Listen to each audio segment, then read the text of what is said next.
Temperature rise will bring widespread devastation and unprecedented extreme weather. New coronavirus cases emerge across the country. Obesity rates have more than doubled in kids. Cape Town is running out of water.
Good afternoon, everyone. My name is Vikas Pota. I'm the founder and chief executive of T4. We use these opportunities to learn and network and collaborate and get to meet prolific change makers from around the world. And today we have two such guests joining me from the Latin American region, one from Brazil and one from Mexico.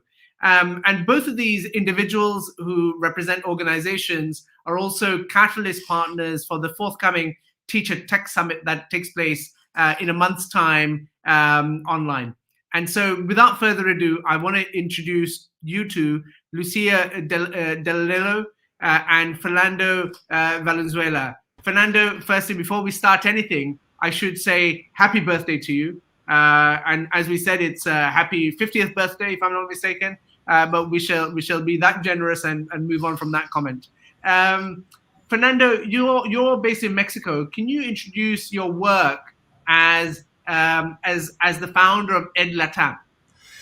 Certainly, thank you, Vikas, and it's a great honor to share this stage. And I have been, I started my career in education by being president of two of the largest publishers in Latin America, and that connected me to a world of hundreds of schools, hundreds of universities, authors, students throughout the region. And I started with the EdTech ecosystem when it was not even called EdTech. And that's when I realized how important innovation should be coming from these edupreneurs that I call them. So I have been dedicated to building that ecosystem, nurturing that, ensuring the right balance between pedagogy, technology, capital, and impact. And I think that is the key element in my view, because any one of those four forces that runs out of balance, then you probably would minimize the impact of what you can do now with technology in education. Tell us, how big is the EdLatam Alliance? So we have several communities. So we have about 150 EdTech players. We have about 250 leaders of education, all the way from presidents of universities, head of schools, ex-ministers of education, venture capital. So we have a community that is vibrant, that has started, it was just amazing. It started just a few weeks before we knew the pandemic was coming, and it really created a community that is sharing resources, that is building collaborating products, that has developed very significant projects for the region. And so, Fernando, thank you so much. I'll come back to you after I introduce Lucia. But before I do that, I just want to say hello to everyone who has joined in and ask you in terms of to comment, where are you from?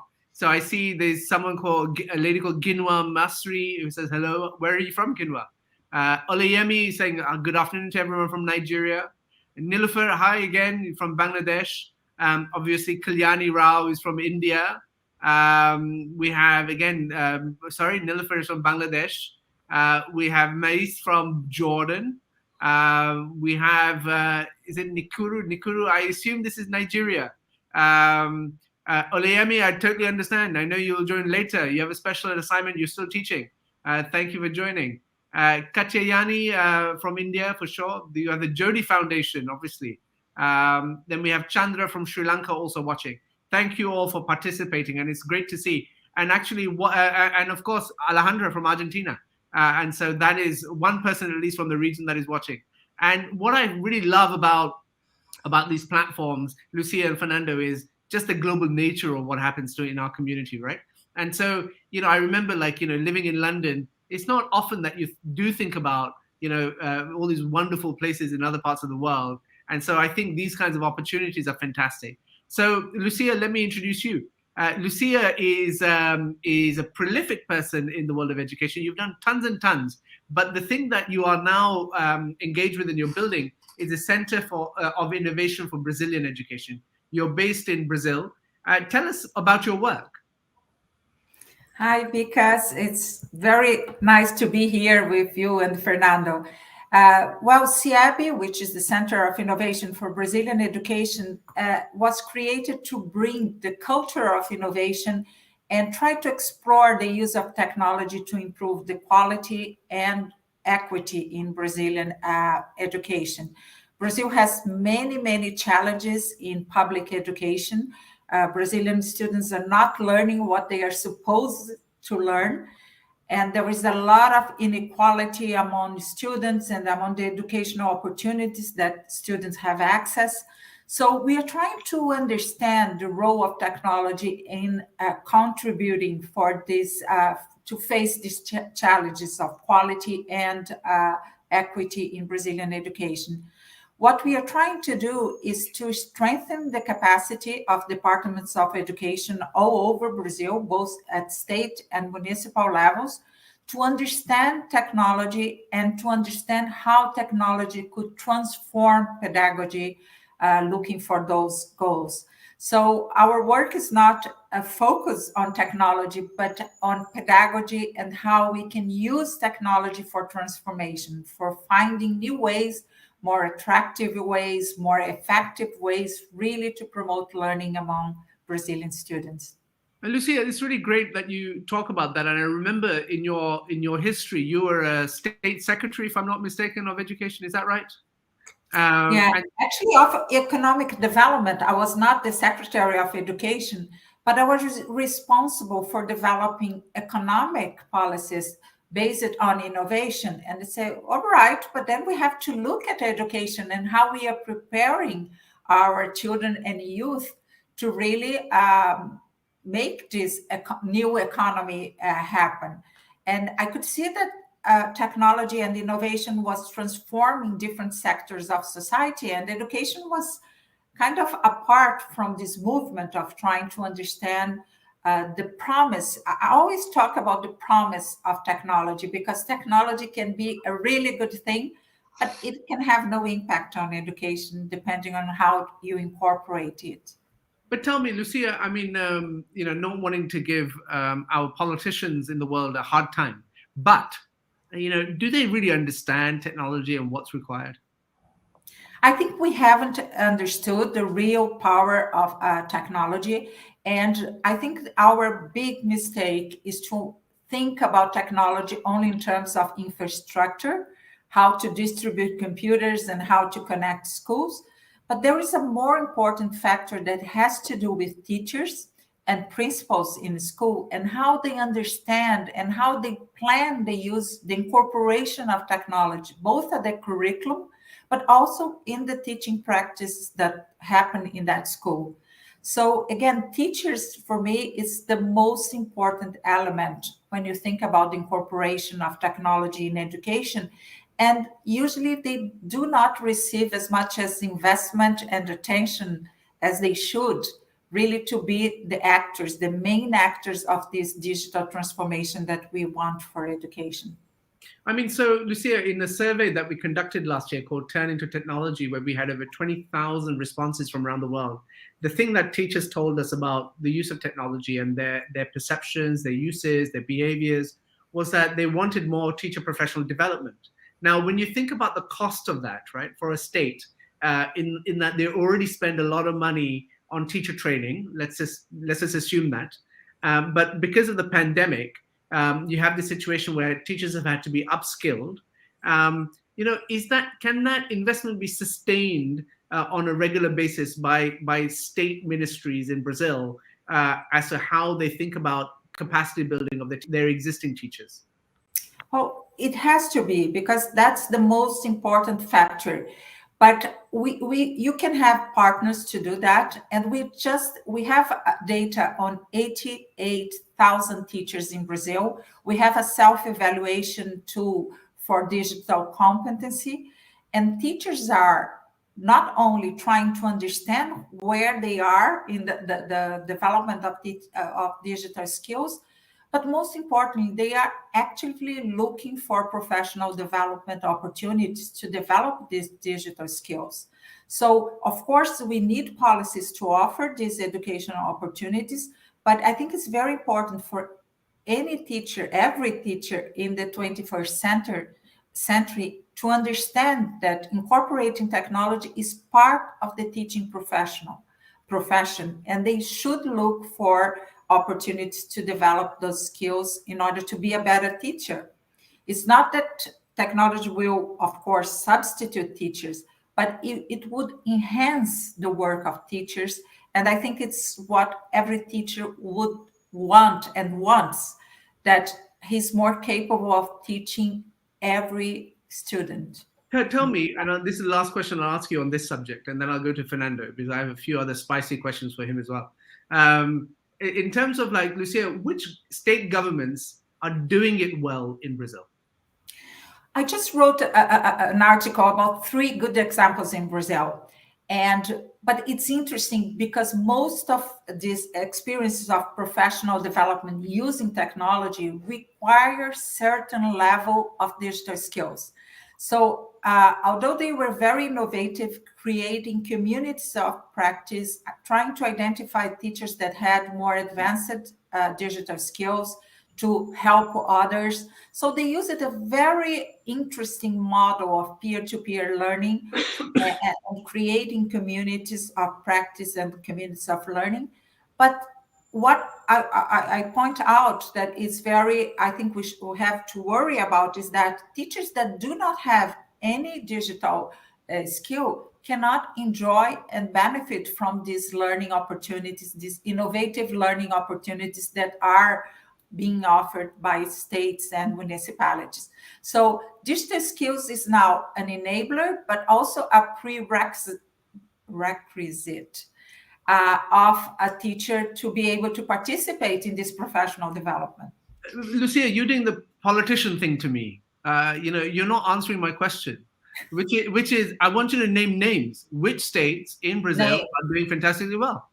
Okay. Ceará did a very interesting pre-assessment of teacher digital skills and offered different and personalized learning experience for those teachers. Mm-hmm. Paraná created a very interesting program of teacher support and peer-to-peer learning, creating learning communities. And Espírito Santo identified the teachers and created a new role for teachers inside the school system, which was agents of innovation and technology. And these teachers are leaders and mentors for teachers that want to start. So we have 3 good examples, and there are more, but I particularly like these 3 examples. Thank you. Fernando, I come to you, my friend. I know it's your birthday. I should give you an easy time. So I'll ask you the question about, EdTech companies.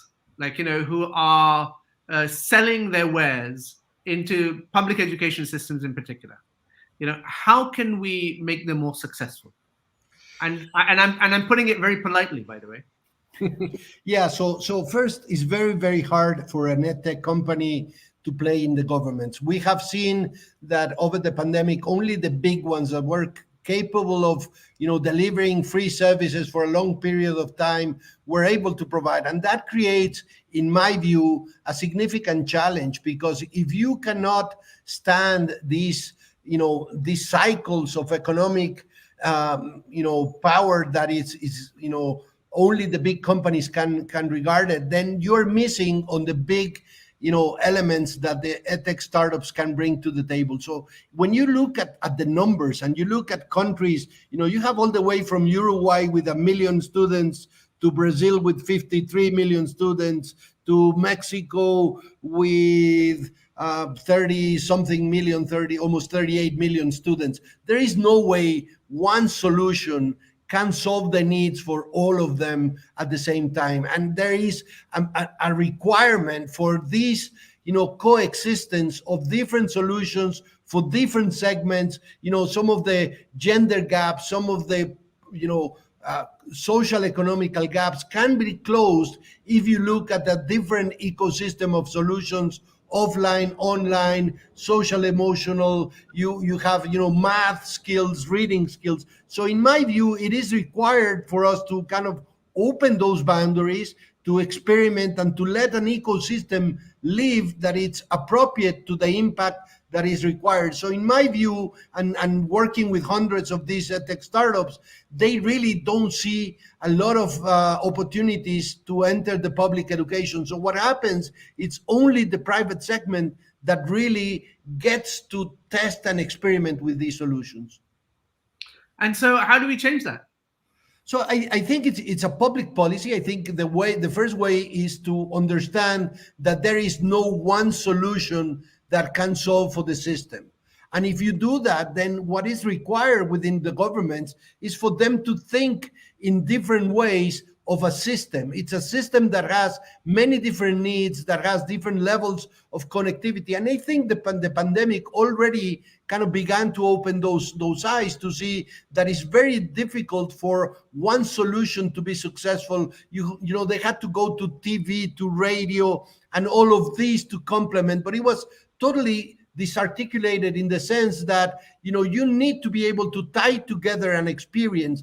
It can be done. In my view, I just see an amazing set of tools and opportunities, and we've exchanged experiences with Africa, with Asia. I know that if you do this right, you can really have an impactful, positive transformation in education. But it really requires kind of to close these boundaries that are artificially made into one solution, one system, one way of teaching to all of the students, one test.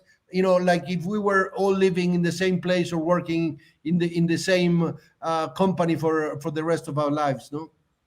Thank you so much for that, Fernando. Fernando, you and I have had many discussions about the Teacher Tech Summit. In fact, when we started this journey with regards to T4, you were there at the beginning and providing counsel to us.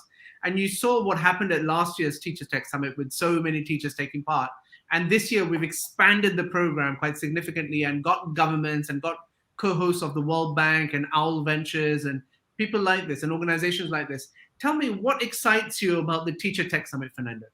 So what excites me is that, first, the level of engagement that you can reach and the level of similarity of the pains and opportunities around the world, it's amazing. I mean, when you look at education very locally, you forget that we're all connected. You forget that This is not a thing about age. This is not a thing about professional development. You see the passion of those teachers, but you also see that they are willing and very eager to connect, to build a community, to share practices around the world. And when I've spoken to many of the teachers that were part of that event, and they just, are surprised to see. I couldn't believe that, in the Middle East, there was someone that was living exactly the same things. And I found a solution in America that we could integrate here. So it's just, again, connecting and building collaboration around the world, I think is really, really powerful. And it was dormant before the pandemic.